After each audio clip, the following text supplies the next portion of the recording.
everybody, it's Allison. Welcome back to my YouTube channel. I appreciate you being here today. My friends at Waffle Flower sent me some products from their new release, so I will be sharing some of those today.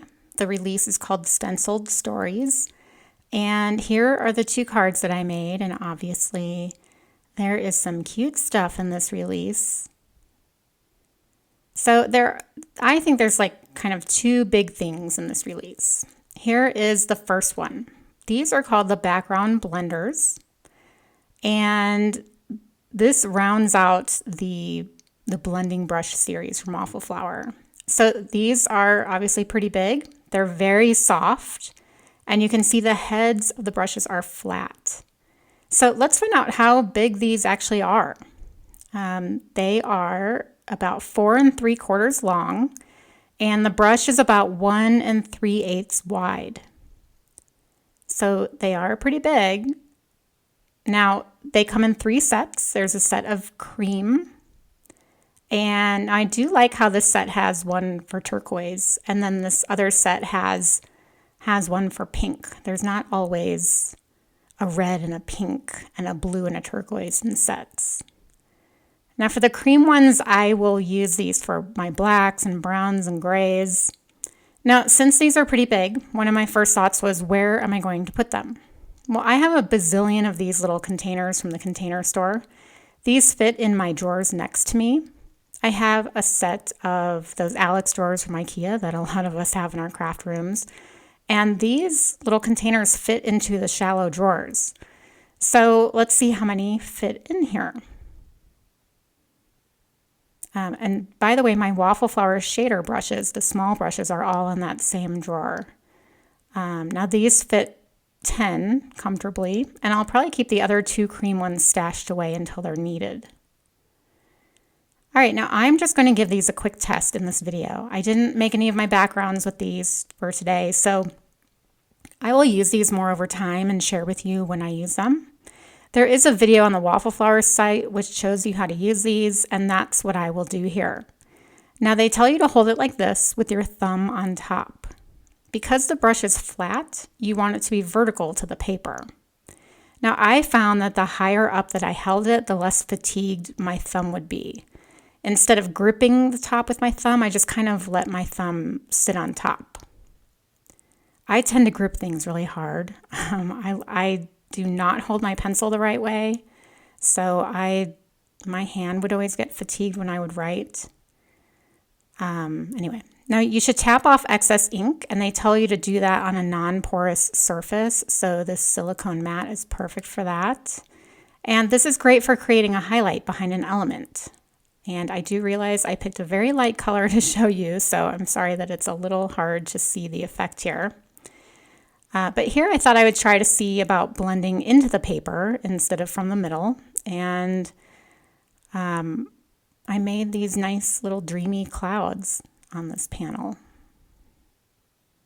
So this would be a nice panel for a sky. All right, so like I said, I will play with these more over time. But let's get to the other big news in this release. This is the Nesting Postage Collage collection. There's a main die set over on the right. There is the Nesting Postage Collage Blocks die set on the left. And then there's the Collage Blocks stencil right here. All right, and then of course there are some stencil sets to start out this collection. There's the Mush Love stencil, the Let It Snow stencil, and the Party Bear stencil. And I will be using all 3 today for my cards. Now, in addition, there's the Nesting Postage stamp set, just another stamp set to add to this whole overall postage collection. Now, here are the dies from the main set, right? You have them on the left, and then the blocks die on the right. And I just wanted to show you the pieces that it creates. So you have this little panel in my right hand that you can then put on top of the postage shaped rectangle. And then on the right, the blocks frame is just another option. So if you don't like the postage look, you can have a nice clean frame like that. All right, let's move on to the card. This is the first card, and isn't he adorable? For this card, I'm going to stencil onto the rectangle that fits on top of the postage shaped piece. I just showed you that little rectangle piece. And it's easy to line this up. It's like the opening of the stencil is the exact size of this little rectangle. This is the Mush Love stencil set. Now this first stencil, Colors in the Sky, and I will have all of the ink colors at the top of the screen. For the most part, I am using my Pink Fresh inks. There are a few times where I pull in some distress inks.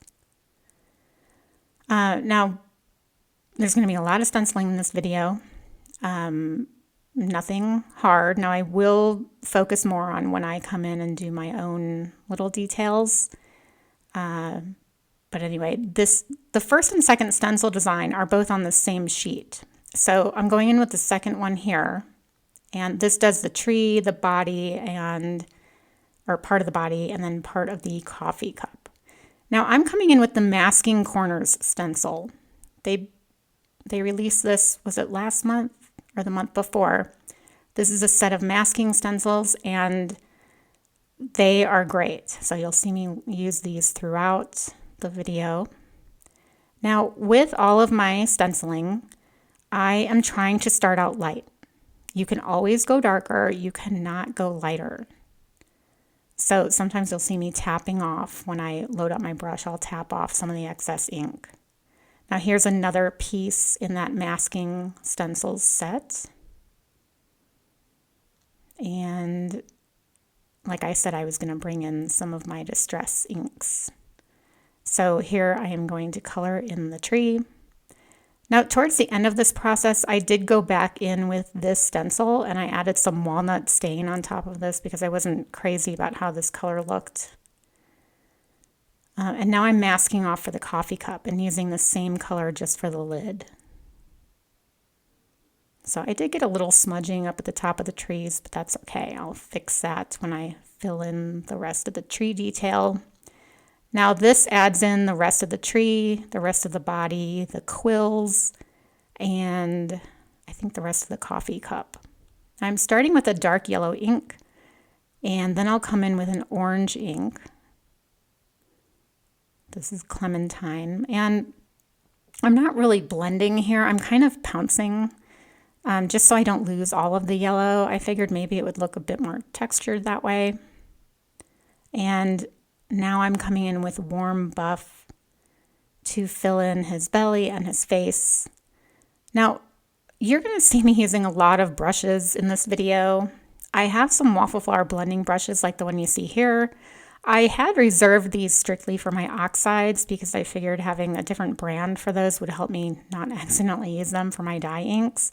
But I did buy a second set of these brushes to kind of fill in extra colors that I needed for my dye inks. So that's why you see me using them here. Now I am coming in with that tea dye again for the quills, but just blending it in darker. Now, as soon as I pulled out the stencil, I knew I didn't have enough contrast between the two browns that I had used for his body. So I'm going to come back in with this stencil and add more tea dye. This was stencil number 2. And it's a good thing I went back to this stencil because I had forgotten to stencil the part for the coffee cup. So I will do that here, and I'm going to use this aquamarine ink. And now I'm much happier with the contrast between those browns. Okay, the last 2 stencils add the scarf, the little mushroom, and the last bits of the coffee cup. So again, I'm masking off so that I can fill in the scarf, the base of the scarf.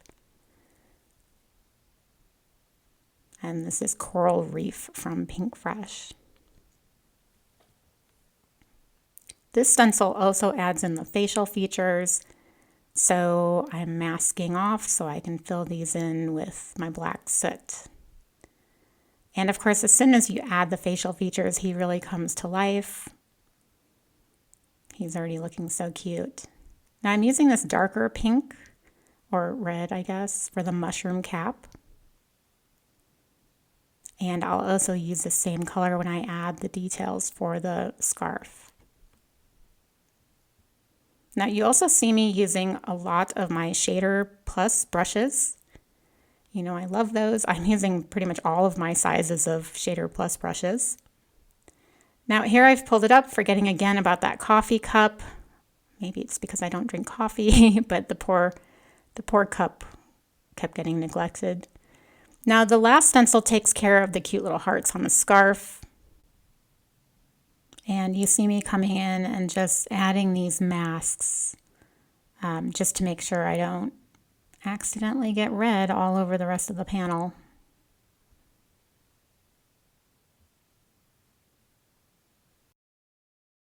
All right, now I am going to go back in and add my own little details and shading, starting with the mushroom stem. So I'm just using some tape. Now, if the color I had used for the sky had been darker, this stem would have stood out more, but it does stay white, assuming that you're using a white piece of paper to stencil on.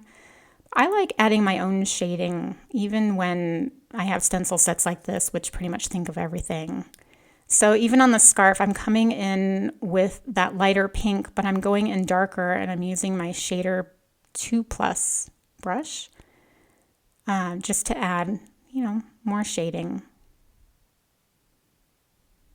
All right, so here is that white postage piece that I will glue this stenciled panel to, and he is done, and he is so cute. Now for my card base, I'm going to use this new Nesting Postage Collage Blocks stencil. There's this fun border detail that you can add, and there are registration marks on the stencil so that you can line it up perfectly on an A2 panel, which is what I have here. Now I did find some paper in my stash that was a pretty good match for the sky on my stencil, and this is the color that I used for that sky. And now I'm blending it just a bit darker, but I really was kind of trying to go for a subtle look here. So I think that's really cute little postage detail. Now I decided to add just a little bit more of that postage theme with a stamp. This is that new stamp that I showed you at the beginning, and I was just trying to decide which one I wanted, and I chose the 30 cents. And there we go. Now that was all easy compared to this. I was being very indecisive with my sentiment for this card. Here you'll see the two smaller pieces that come in that new main die set, and this greetings set is for this collection. They fit on that little piece that I have in my MISTI. So I did stamp a greeting, and as usual I'm using a piece of acetate to help me position my stamp onto the rectangle. Now the great thing about having the grip mat in my MISTI is that I can stamp onto tiny pieces like this. You wouldn't be able to do this if you were using the magnet and the pad that come with the MISTI. So now I'm just positioning this little rectangle underneath the acetate and lining it up with the stamping. And because the acetate is gripping to the grip mat, it won't move. And that means when I restamp, it will stamp in the exact place where I position this paper. So just so nifty. All right, so this little rectangle fits on top of the white postage piece, and I think it looks really cute. But of course, this was late at night, and I am super indecisive at night, which is also why I don't normally craft at night. If anything, I usually do my video editing and my voiceovers late at night. So here is the final card, and you can see I didn't use either of those options. I kind of used a hybrid. I found one of those little sentiment strips from Waffle Flower in my stash. That's the black little hugs inside piece. And again, I think this is so cute. And speaking of cute, let's move on to this card. So for this one, I'm going to use the circle pieces that come in the new die set, and I'm going to do it two ways. For the first one, I'm going to stencil onto the postage shaped circle. This is the Let It Snow stencil. There are two stencils in this set. One makes the snowman and the other one makes the penguin. Now it also has a stencil for that little strip that I just showed on the last card. the one where I stamped the sentiment. Each of these stencil sets has detail for those pieces. You can see the areas in this stencil on the right-hand side. This creates a row of mountains. For that hedgehog set that we just looked at, you can stencil a little row of mushrooms. And for the party bear set, which you'll see in a bit, you can make a little row of candles. Now here you see me coming in with my shader brush 2+, just to make it a little darker around the body, just to kind of create a little shadow effect. And you don't have to do this. This is just something I like to add. So now we're going to move on to the second stencil. And this fills in the body. These little circle stencils go really quickly. And as soon as I lift this, you're going to see how cute he already looks. Look how cute. All right, the third stencil has the openings for both the hat and the beak. So I am going to mask off for the beak. And again, I'm using those masking stencils.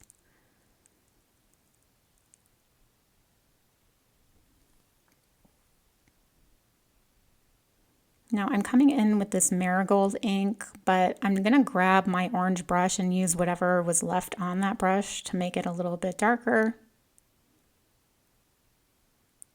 And now I can remask so that I can color in the hat. And I'm sticking with these two shades of red or pink, whatever you want to call them, for both these cards. All right, now I'm on the last stencil, which colors in the top of the hat. And again, using that passion fruit. And I really meant to do just a little bit of shading, but like I said before, you need to tap off excess ink, especially with reds, because I came in pretty hot and heavy where I didn't want to. So the whole thing is dark now, and I'm fine. He's cute. But just be aware of red and orange ink especially. Now here's the party bear stencil, and this time I'm going to stencil directly onto the circle piece that then fits on top of the postage shaped circle. Now obviously this bear is meant for the rectangle piece of this die set, but I want winter animals on my card, and I thought this was a fun way to use the bear. For this set there is a little squirrel that you stencil onto the circle, and I forgot to show that the hedgehog set comes with a stencil to create a cute little snail. And here I'm coming in again with that smaller shader brush to create that shadow around the head. For the second stencil, the one that shades in the face, I am using gray ink and just kind of flicking in from the sides because I want this to be a polar bear. I want to keep most of it white while still giving it definition.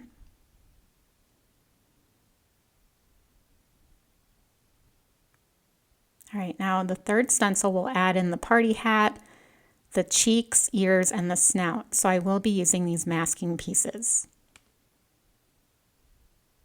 So once I fill in the hat, you will see me shift the masking pieces around so that I can get the cheeks on the other side of his face, because I don't want to accidentally fill in that snout.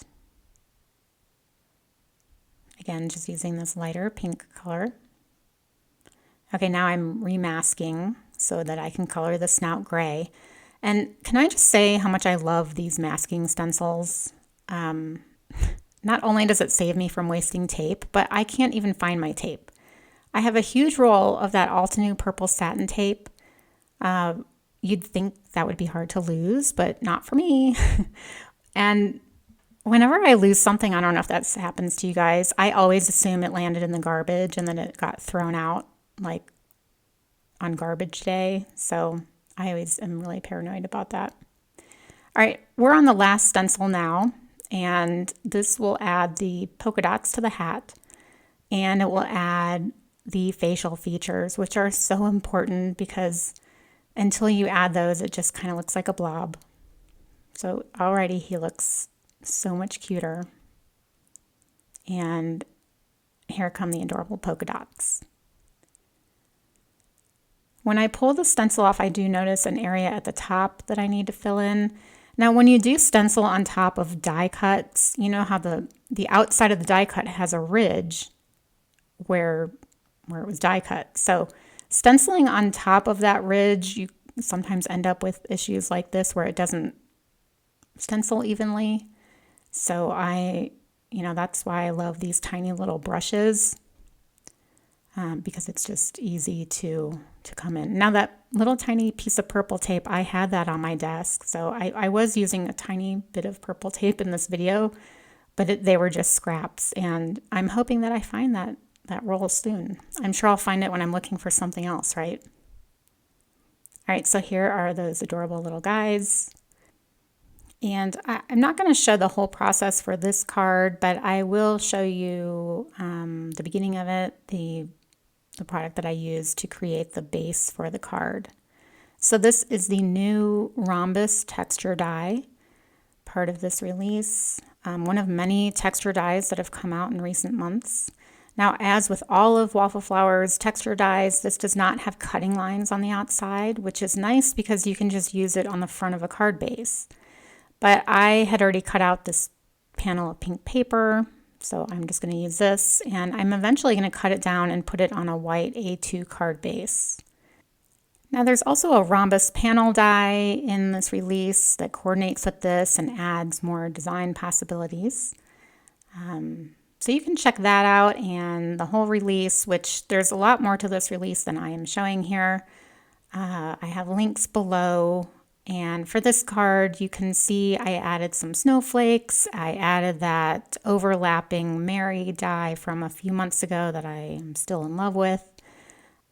And one thing I just want to point out, the penguin, I did end up cutting him out with the circle die, and then I popped him back up onto the postage shaped circle.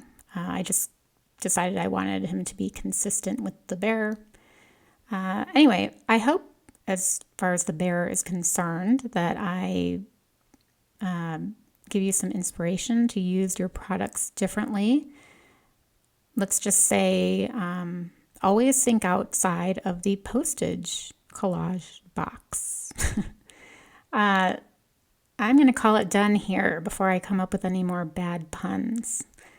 I appreciate you being here with me. As always, if you like this video, please give me a thumbs up and don't forget to subscribe. I will see you next time. Bye-bye.